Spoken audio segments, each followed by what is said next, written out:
दिखा रहे हैं कि जो भारतीय तटरक्षक बल वो किस तरीके से यहाँ पर एक्टिव थे और वो तमाम लोग या वो मछुआरे जो वहाँ गए हुए थे उनको किस तरह से वहाँ से रेस्क्यू किया गया और फिर उनको सुरक्षित स्थान पर पहुंचाया गया। लेकिन अब आगे बढ़ते हैं और हम आपको दिखा रहे हैं कि मौसम विभाग हैरान है क्योंकि दुर्लभ है। अगर असना की हम यहाँ पर बात करें कितना खतरनाक है, क्या कह रहा है मौसम विभाग?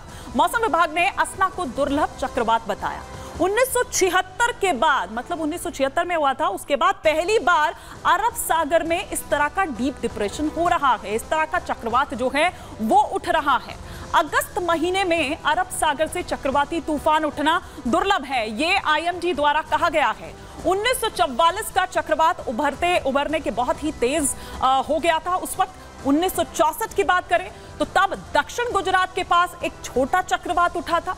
पिछले 132 वर्षों में कुल 28 ऐसे सिस्टम बने थे। ज्यादातर डीप डिप्रेशन वक्त के साथ कमजोर पड़े हैं, जो आईएमडी की जो रिसर्च कहती है वो पिछला रिकॉर्ड कहता है। लेकिन इस बार का डीप डिप्रेशन और मजबूत हो रहा है, ये डरा रहा है क्योंकि आईएमडी की ओर से ये अलर्ट जारी किया गया है। वो ये बता रहे हैं कि 1976 के बाद ये पहली बार अब हो रहा है और अगस्त के महीने में अगर हम देखें जो अरब सागर में इस तरह का डीप डिप्रेशन हो रहा है।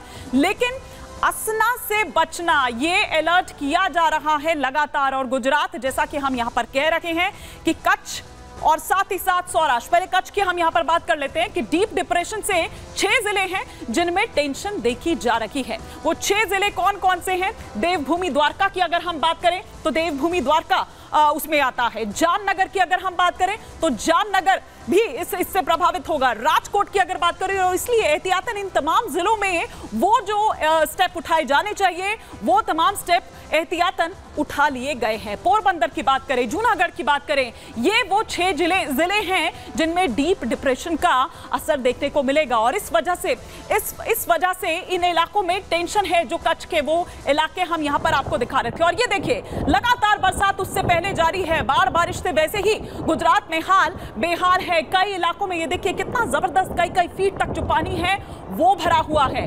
लोग अपने ये देखिए वाहन तक डूबे हुए हैं, किस कदर वो बिल्कुल तैरते हुए नजर आ रहे हैं। ये वो सड़कें हैं जहां पर आम लोग चलते थे, लेकिन ये आजकल यहां नदियां बनी हुई हैं।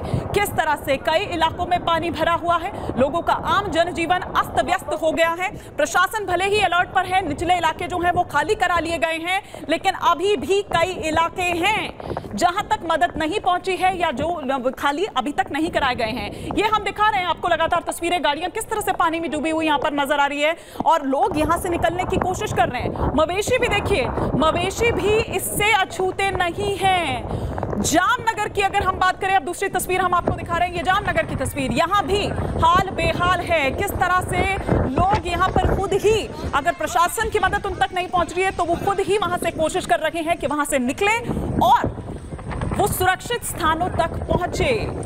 ये जो तस्वीरें हम आपको दिखा रहे हैं, एनडीआरएफ, एसडीआरएफ की जो टीम है वो इस वक्त वहां पर मौजूद है और उन लोगों को रेस्क्यू किया जा रहा है, लोगों को बचाने की कोशिश की जा रही है। लेकिन उसी जगह पर ग्राउंड पर हमारे सहयोगी अनूप इस वक्त मौजूद है। वो क्या देख रहे हैं, वो क्या बता रहे हैं, बताते हैं आपको इस रिपोर्ट के जरिए। ये जिस तस्वीर को आप देख रहे हैं कोई नदी तालाब नहीं बल्कि खेत है खेड़ा का, जहां धान लगा हुआ था, लेकिन आप अंदाज़ा नहीं लगा पाएंगे कि धान कहीं से नज़र नहीं आ रहा। 4 फीट तक पानी अब भी यहां भरा पड़ा है। आप जहां तक आपकी नज़रें जाएंगे पानी ही पानी आपको नज़र आएगा और फसलें जो हैं पूरी तरह से बर्बाद हो गई हैं, क्योंकि पानी आज थोड़ा कम हुआ ज़रूर क्योंकि बारिश रुक गई है। कल बारिश हो रही थी, कल के बाद आज बारिश नहीं हो रही है, धूप निकली है। हो सकता है ये पानी एक आध दिन में निकल जाए, लेकिन जो किसान है जिन्होंने फसलें लगाई थी उनकी फसलों को काफी नुकसान हो गया है और अब ये लोग परेशान हो रहे हैं, खेती किसानी करने वाले लोग, कि आखिर उनका आगे क्या होगा। तो हमारे सहयोगी अनूप जो कि इस वक्त ग्राउंड पर मौजूद हैं और वो तमाम इलाकों की तस्वीरें हम तक पहुंचा रहे हैं कि किस तरह से हाल वहां पर बेहाल हैं। आम जनजीवन किस तरह से अस्त व्यस्त हो चुका है। अब कुछ ग्राफिक्स के जरिए यहां पर हम आपको और जानकारी देते हैं कि किस तरह से बढ़ रहा है ये खतरा और प्रशासन अलर्ट है। तटीय जिले जो हैं उनके अधिकारियों से मुख्यमंत्री ने बात की है, वो जानकारी लगातार उन इलाकों की ले रहे हैं। रेस्क्यू टीमों को स्टैंड बाय पर रखा हुआ है कि जब भी जरूरत पड़े तो तुरंत वहां पर जो टीम है उनको वो जानकारी दी जाए और उसके बाद वो टीम वहां पर उन लोगों तक पहुंचे मदद के लिए। गांधीनगर के कंट्रोल रूम पर मुख्यमंत्री की नजर बनी हुई है। एनडीआरएफ और एसडीआरएफ की जो टीम है वो भी तैयार हैं। तो ये हम दिखा रहे हैं कि जो निचले इलाके हैं उनको पूरी तरह से खाली करा लिया गया है। किसी सुरक्षित स्थान पर उन लोगों को वहां तक पहुंचा लिया गया है। गुजरात के 140 जलाशय और डैम जो हैं वो खतरे के निशान पर पहुंच चुके हैं। 24 नदियां खतरे के निशान से ऊपर बह रही हैं। तो ये जानकारी जो हम यहां आपको दे रहे हैं, साथ ही साथ ग्राउंड रिपोर्ट भी दिखा रहे हैं हमारे सहयोगी अनूप। किस इलाके का हाल बता रहे हैं अनूप, इस रिपोर्ट के जरिए देखिए।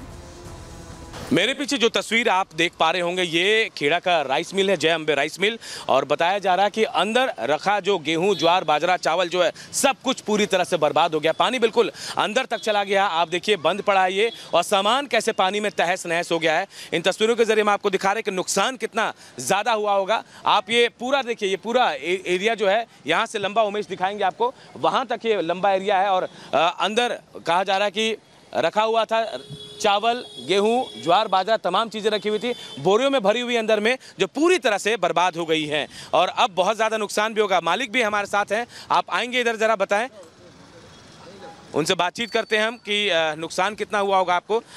कितना का नुकसान होगा आपको? कम से कम 10 लाख के आसपास होगा। 10 लाख का नुकसान। हाँ। क्या क्या अंदर रखा हुआ था? बाजरा है, गेहूं है, सब है। सब है? हाँ, जार है, चावल है। तो अब ये नुकसान कैसे भरपाई होगी इसकी? अभी तो क्या करेगा। हाँ। अभी कोई परेशानी, ये प्रॉब्लम वाला बात है।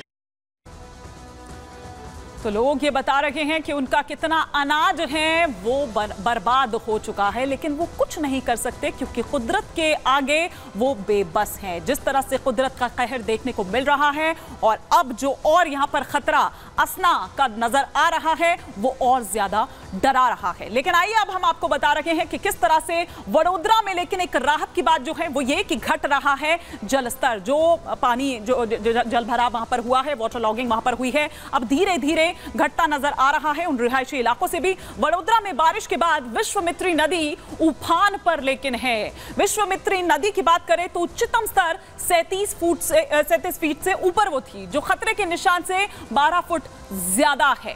कल से विश्वामित्री का जो जलस्तर है वो 31 फुट पर आया है। भारी बारिश की वजह से वडोदरा में ये पानी भर गया था। हमने आपको वो जो रिहायशी इलाके हैं उनकी तस्वीरें दिखाई थी। विश्वामित्री नदी की बात करें वो किस तरह से अपने रौद्र रूप में नजर आ रही थी, वो तस्वीर हमने आपको दिखाई थी। और कल से शहर के कई ऐसे इलाके हैं जहां पर ये जलस्तर घटा है। वडोदरा की सफाई के लिए सूरत से टीम यहां पर पहुंची है। गुजरात के गृह राज्य मंत्री ने जो राहत कार्य है उनकी समीक्षा की है। हर्ष सांघवी जिन्होंने वडोदरा शहर का दौरा भी किया है। तो ये एक राहत की बात है कि जलस्तर घट रहा है, लेकिन एक खतरा जो डरा रहा है। अनूप हमारे सहयोगी इस वक्त हमारे साथ जुड़ चुके हैं।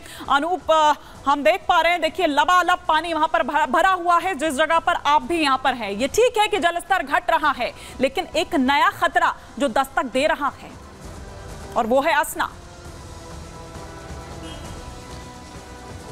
देखिए हिमानी, सबसे बड़ी बात मैं आपको खेड़ा की बात बता रहा हूँ। जो आसना जिसकी बात कर रहे हैं, इसका सबसे ज्यादा इंपैक्ट सौराष्ट्र में पड़ने वाला है, कच्छ में पड़ने वाला है। लेकिन राहत भरी बात वडोदरा और खेड़ा को लेकर आइए। देखिए, आप सुबह आज हमने तस्वीर दिखाई थी, सड़क की तस्वीर थी, उमेश आपको दिखाएंगे। सड़क लबालब पानी से भरा हुआ था, लेकिन राहत की बात यह कि अब पानी घट रहा है। लेकिन इस वक्त मैं जहां मौजूद हूं, यह एक स्कूल है, HND पारेख स्कूल, लेकिन स्कूल में पानी लबालब भरा हुआ है।